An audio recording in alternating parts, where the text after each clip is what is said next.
Hello students, स्वागत है आपका आज की क्लास में। आज हम पढ़ेंगे समसीमांत उपयोगिता नियम।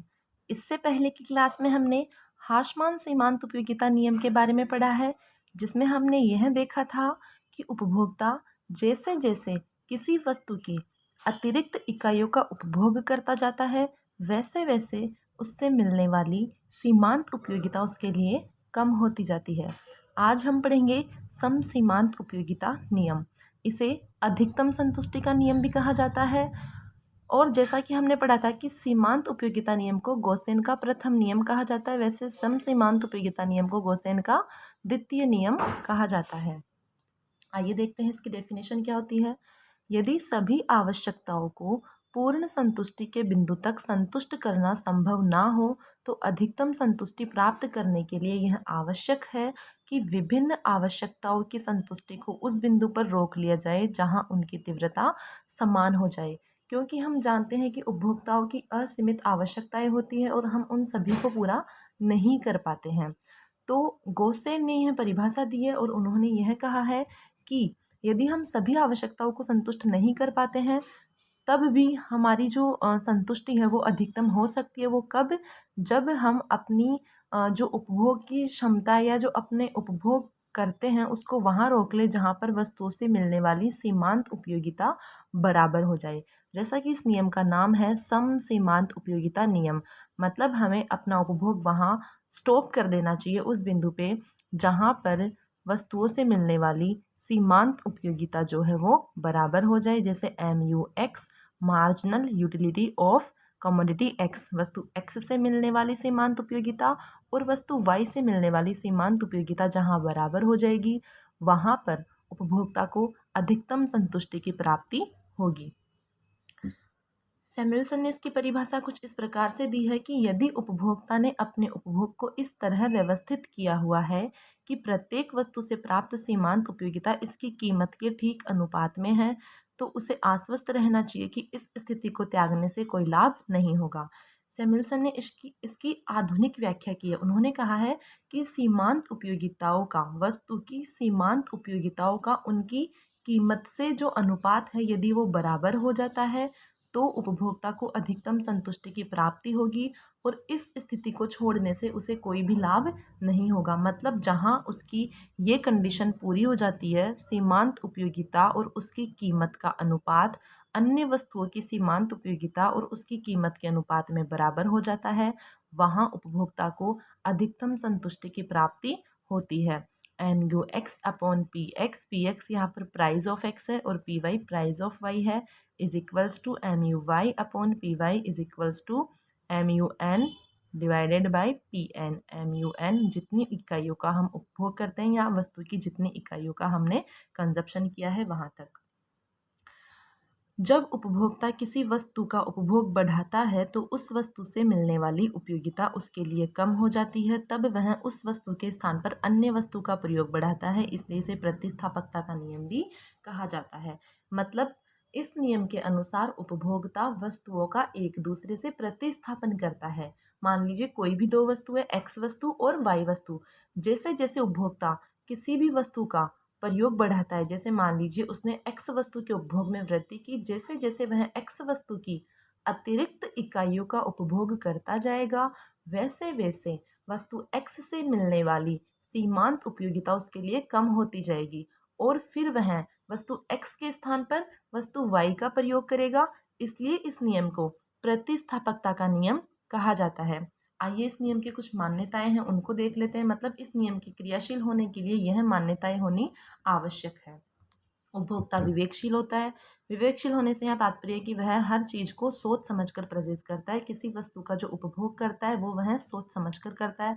जैसा कि हमने पहले भी पढ़ा था सीमांत उपयोगिता की मान्यताओं में, हाशमान सीमांत उपयोगिता नियम की मान्यताओं में, कि मुद्रा की सीमांत उपयोगिता स्थिर होती है। उपयोगिता जो होती है वह मापनीय होती है। वस्तुएं स्वतंत्र होती है। उपभोक्ता की आय सीमित होती है। वस्तुओं की कीमतों में कोई परिवर्तन नहीं होता, वह स्थिर होती है। उपभोक्ता की आय, रुचि और फैशन आदि सब स्थिर रहते हैं और वस्तुएं विभाजनीय होती है, उनको छोटी छोटी इकाइयों में बांटा जा सकता है। इन दोनों नियमों की मान्यताएं लगभग एक जैसी ही है। अब हम इस नियम की व्याख्या करते हैं। इस नियम की व्याख्या हम दो तरीके से कर सकते हैं। एक है इसकी प्राचीन व्याख्या, जो कि जब वस्तुओं की कीमतें समान होती है उस स्थिति में, मान लीजिए कि कोई भी दो वस्तु है, एक्स वस्तु और वाई वस्तु, जब इन दोनों वस्तुओं की कीमतें समान हो तो उस स्थिति में इस नियम की हम व्याख्या करते हैं। इसको हम इस सारणी की सहायता से समझ सकते हैं। मान लीजिए कोई भी दो वस्तुएं हैं एक्स और वाई। ये हमने यहाँ पर यूनिट्स ली है इनकी, जितना हम कंजप्शन करेंगे। यहाँ पर MUX मतलब सीमांत उपयोगिता ली है एक्स वस्तु की, और ये वाई वस्तु की सीमांत उपयोगिता ली है। क्योंकि सीमांत उपयोगिता घटती हुई ली है, इसलिए हमने कोई भी घटते हुए नंबर ले लिए। अब हमने ये मान लिया है पहले से ही कि उपभोक्ता की जो आय है, मतलब उसके पास 7 रुपये हैं उपभोक्ता के पास, और वस्तु एक्स और वस्तु वाई दोनों की जो कीमतें हैं वो 1-1 रुपये हैं। वस्तु एक्स की कीमत भी 1 रुपये है और वस्तु वाई की कीमत भी 1 रुपये है, और उपभोक्ता के पास टोटल 7 रुपये हैं। तो इस स्थिति में वो इन 7 रुपयों को किस प्रकार से व्यय करता है, इस चीज को हम समझते हैं। तो अब हम देखते हैं कि उपभोक्ता पहला रुपया कौन सी वस्तु पे व्यय करेगा, एक्स वस्तु पे या वाई वस्तु पे। तुलना करके देखते हैं। देखिए, सीमांत उपयोगिता जो है वाई वस्तु की वो अधिक है एक्स वस्तु की सीमांत उपयोगिता से। तो पहला रुपया वो खर्च करेगा वस्तु वाई पर, क्योंकि उपभोक्ता हमेशा अपनी संतुष्टि को अधिकतम करना चाहता है। जैसा कि हमने पढ़ा है इसकी मान्यताओं में कि उपभोक्ता का उद्देश्य क्या होता है, अपनी संतुष्टि को अधिकतम करना, और जिस वस्तु से उसे सीमांत उपयोगिता अधिक मिल रही है वो उसी वस्तु को खरीदेगा। तो उसने अपना पहला रुपया वस्तु वाई पे खर्च किया तो उसे 60 यूटिल्स के बराबर उपयोगिता मिली। दूसरा रुपया वो वस्तु एक्स पे खर्च करेगा, क्योंकि यहाँ पर वस्तु वाई से मिलने वाली सीमांत उपयोगिता कम हो गई है 60 से 45। अब उसे वस्तु एक्स से वस्तु वाई की तुलना में अधिक सीमांत उपयोगिता प्राप्त हो रही है, इसलिए वो दूसरा रुपया वस्तु एक्स पे खर्च करेगा।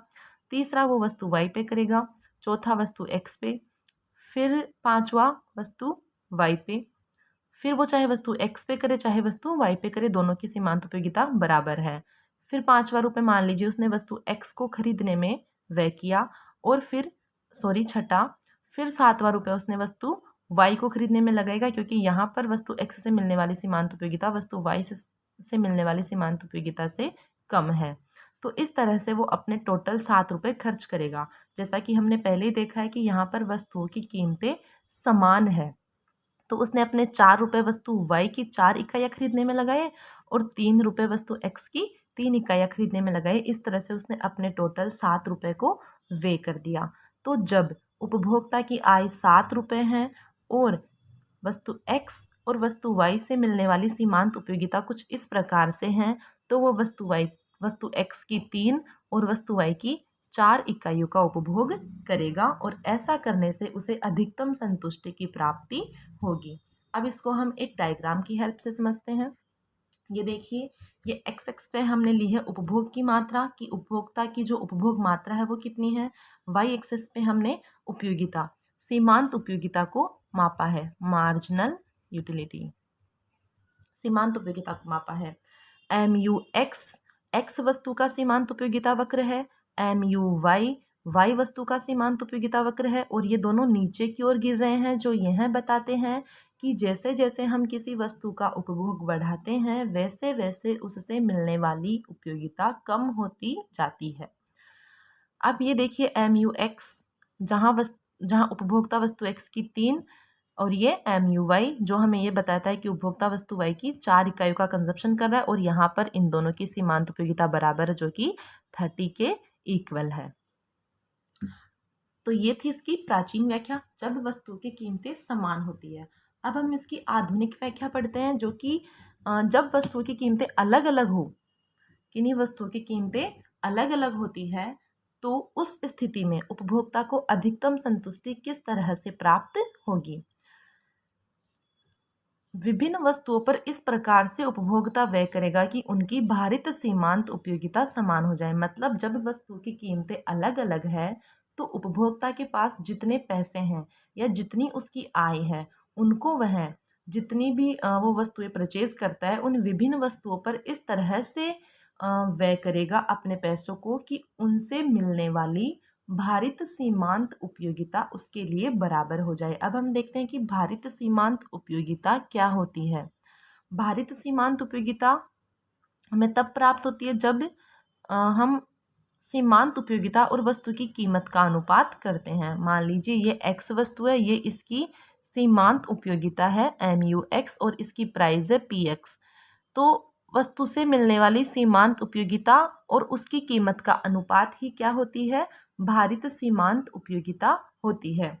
तो जहाँ पर समस्त वस्तुओं से मिलने वाली उसकी भारित सीमांत उपयोगिता समान हो जाएगी, वहाँ उपभोक्ता को अधिकतम संतुष्टि की प्राप्ति होगी। ये आधुनिक व्याख्या कहती है जो कि सैमुअल्सन ने दी थी। जैसा कि सैमुअल्सन ने की परिभाषा में भी यही कहा गया है कि यदि वस्तु की सीमांत उपयोगिता और उसकी कीमतों का अनुपात अन्य वस्तुओं की सीमांत उपयोगिता और उनकी कीमतों के अनुपात में बराबर हो जाता है, तो इस स्थिति में उपभोक्ता को अधिकतम लाभ की प्राप्ति होगी।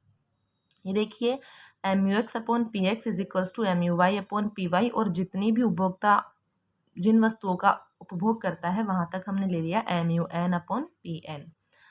ये अगर एक दूसरे के बराबर हो जाती है तो उपभोक्ता को अधिकतम संतुष्टि की प्राप्ति होगी।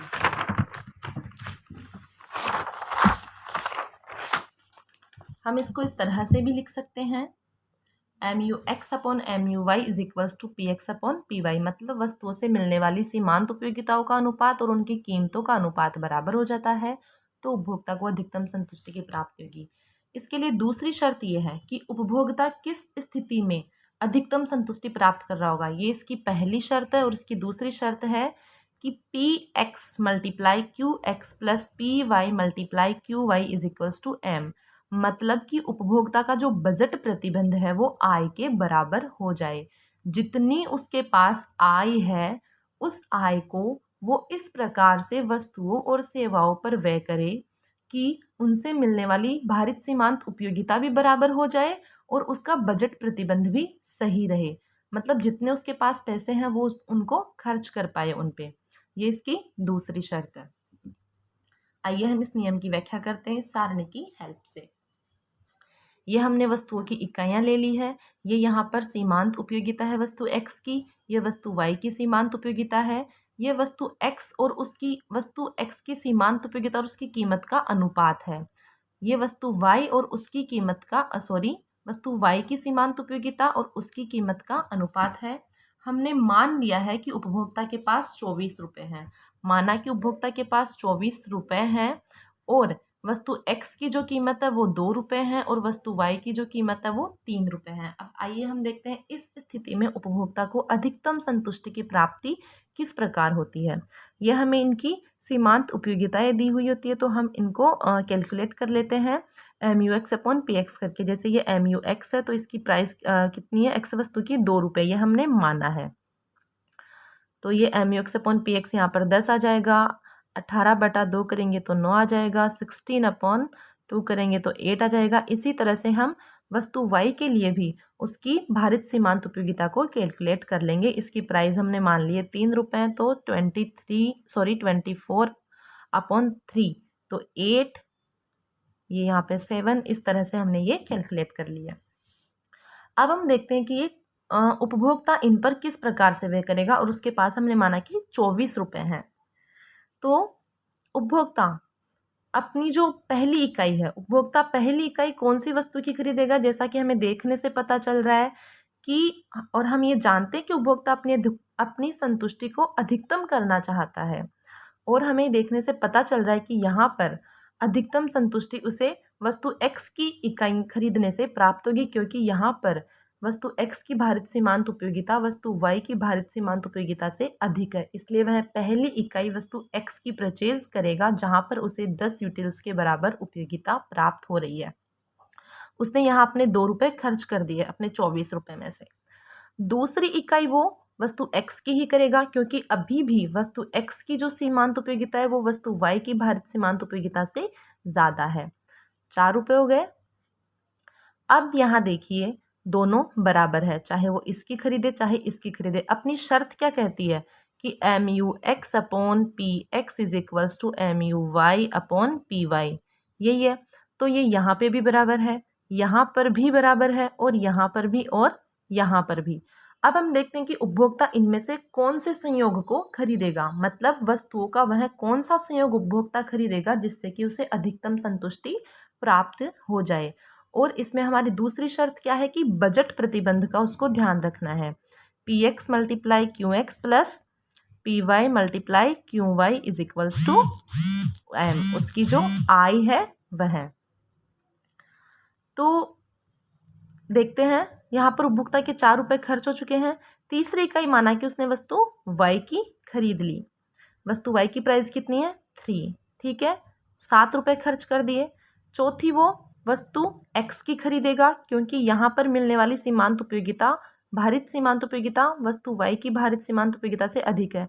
या हम इसको इस तरह से भी कैलकुलेट कर सकते हैं। प्राइस ऑफ एक्स कितनी है 2 और क्वांटिटी ऑफ एक्स कितनी है मान लीजिए 3, प्लस प्राइस ऑफ वाई कितनी है 3 मल्टीप्लाई क्वांटिटी ऑफ वाई मान लीजिए ये 1।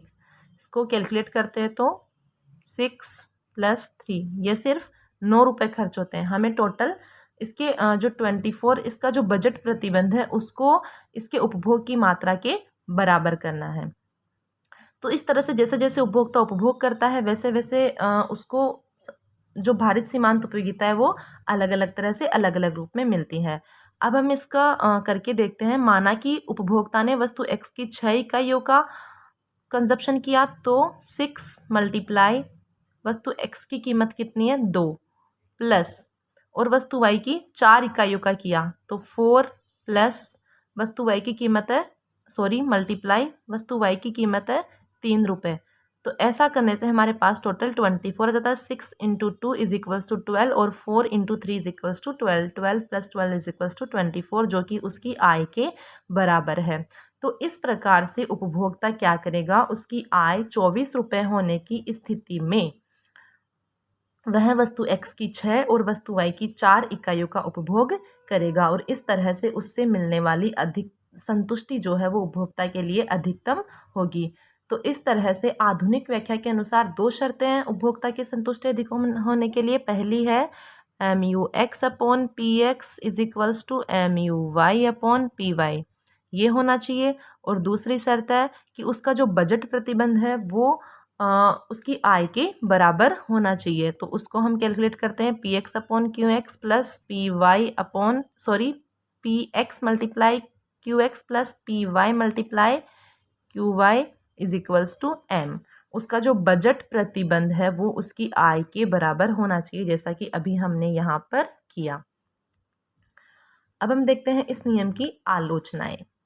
सभी उपभोक्ता विवेकशील नहीं होते हैं, जैसा कि इस नियम में बताया गया है कि सभी उपभोक्ता विवेकशील होते हैं, लेकिन ऐसा नहीं होता है।